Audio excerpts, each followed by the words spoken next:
দেখুন তো এই হাতিটাকে চিনতে পারছেন কিনা।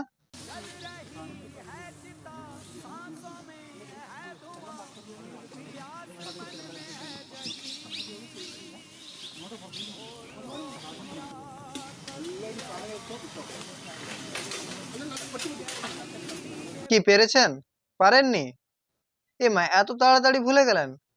হায়দ্রাবাদের ইউনিভার্সিটির কাছে জঙ্গলে যে নারকীয় ঘটনাটি ঘটছিল, সেই সময় একটা হাতি জেসিবির দিকে তেড়ে এসেছিল, মনে আছে? হ্যাঁ, সেই হাতিটাই এটা।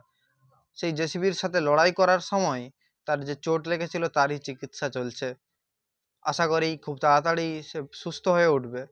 কিন্তু সবচেয়ে মজার ব্যাপার কি জানেন? হাইকোর্ট থেকে যখন স্টে অর্ডার লাগানো হলো এবং তারপর যারা এই ঘটনাটি ঘটিয়েছিল, যারা ওই জঙ্গল উজাড় করে দিতে চেয়েছিল, তাদের এখন দাবি কি জানেন? ওখানটাতে ইকো পার্ক করবে। হ্যাঁ হ্যাঁ, ইকো পার্ক। একটা জঙ্গলের বদলে ইকো পার্ক। সেখানে কতগুলো বেঞ্চ থাকবে, বসবে। কিন্তু ওই পশু পাখিগুলো কোথায় যাবে? না, তারা এসব ভাবে না।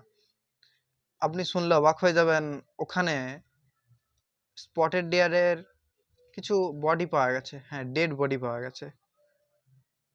তারা কি জানতো না যখন মারছিল ওগুলো? নিশ্চয়ই জানতো। তারা সব জেনে বুঝেও যে ক্ষতিটা করলো, তারপরে কি আদৌ তাদের সাজা হবে? কি মনে হয় আপনার? কমেন্টে জানান।